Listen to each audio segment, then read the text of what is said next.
I will say this. It is very, very incredibly, supremely rare that a TV show gets better with every season. And Only Murders in the Building has truly peaked with season 4. Yeah. What amazes me about this show is at the end of every season, I have an idea of maybe how they're going to open the next season or where they're going to go with it, because obviously every season ends with another murder. It's an old school trope, and then the new season starts, and you think you have an idea of where it's going, and then they completely pull the rug from under your feet. And season 4 of Only Murders is amazing. I think it might be the best season yet.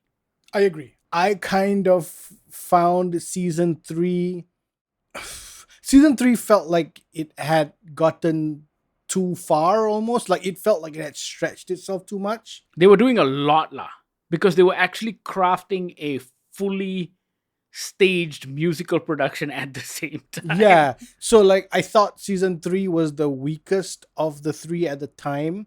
I still think that, but as soon as I put on season 4, I was all in again. Like season 4 feels like season 4 is the strongest one yet. And you know what it is, right? I can't think of many other shows, maybe Deadlock, that actually balances humor and what they're trying to do with the crime stuff in a perfect way. Like they take both elements super seriously. Yes. Only Murders is still a very funny show. And yet, all of the murder stuff, all of that feels very true to a real murder mystery. And so you're not shortchanged, because by the end of every season, there is still something for you to work out. Like fans of true crime, fans of murder mysteries, if you've grown up watching the stuff, the biggest thrill is you trying to figure things out for yourself. And oftentimes, the best shows leave a trail. It's not some Deus Ex Machina thing. It's something that when you look back, you go, oh, if I had seen that bit and I remembered that bit, I would have been able to figure this out. And so all of that structure of a compelling murder mystery is still there, but it takes the humor very seriously, and it's incredibly funny as well. That is some really fucking good writing, lah. I feel like the writing just got tighter in season 4. Very. The opening episode, I think, is just fantastic. Like, Yeah. the way it balances their friendship with all of the stuff that is going on in their lives, because the overarching theme of the season is that they're going to Hollywood because Hollywood wants to make a movie of their podcast. But at the end of the last season, Zaz gets shot, and she is, of course, Charles's best friend. And we don't know what happens to her, so that's going to be the murder mystery. We think, who knows, there may be another murder mystery. But all of that is balanced really, really well. Plus, there is a great, just stinging satire of Hollywood being stupid in Hollywood. All of that felt very, very close to home for a lot of the writers, I think. I'm sure it did. Yeah. It just feels like they're getting their revenge on all of this. But no, I agree. I think there is so much here that is good that I almost feel like I want to ignore the second and third seasons. Not because they were bad, but it's just that season 1 into season 4 is strong. I love the fact that in season 4 there's no bones about their relationship. There is no more trying to convince everybody that they're friends. There's no more the three of them trying to figure each other out. All of that's out of the way. They can just essentially go and play. They can go sing a song because they're all on the same book now.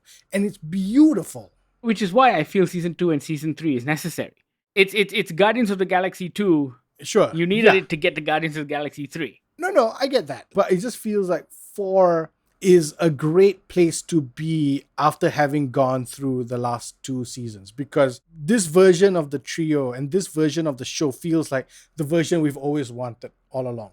There's a lot of cameos in this season. Not really a spoiler because the show's always had cameos. So we know that, right? So the cameos never feel like stunt casting. No, because the cameos are treated as such. They're cute moments, but they actually have a narrative purpose. Yes. So even the very first cameo we get in the first episode is something that has been teased and spoken about for the last 3 seasons. And so when that person shows up, you're like, oh, of course, that works. That makes sense. For me, like for season 1, right? When Sting shows up in the most non-Sting but Sting sort of way, It was beautiful stunt casting, but at the same time, there was narrative purpose. They thought Sting was the murderer, Sting wasn't the murderer, and they moved on. But in season 4, a lot of the stunt casting, they may not all be necessarily big names. Some of them are just people you know from other stuff, but they become a part of the show. They're not just there as a wink wink, hey, look at this guy, right? They become a part of the show. More so than when like Paul Rudd showed up in season 3, because yes, he was the victim and he also played different characters and all that, and that was fine, but it was always like, hey, it's Paul Rudd. It never feels like Paul Rudd's character was embedded into the story. Like it could have been anybody else. Whereas with season 4, a lot of the stunt casting feel less like stunt casting and more just like casting. Yeah. And that worked really well for me. And very compelling murder mystery once again. Very compelling. I want to just go back to what you said earlier about the first episode of season 4. Just the whole thing about the whistling wind and how that sort of plays out.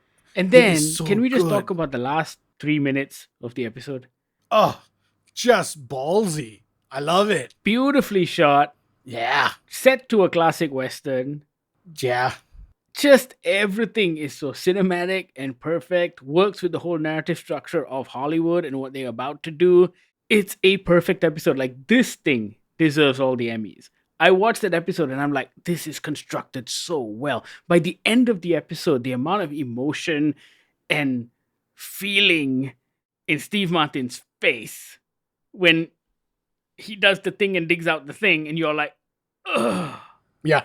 It's a beautiful setup. I really hope that this goes on for a while longer. Well, Steve Martin says he wants to keep it going until he dies, because every time he's asked how many seasons have you planned for, he's like, I really love it. I just want to keep making more.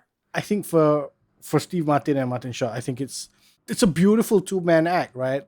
These two old guys. And they've been doing it for years, right? But I think the addition of the new character, the younger one, the young one who won't put up with these two old guys more than she has to, I thought that was beautiful. I think that balance between the three of them is perfect. Is music. I love it.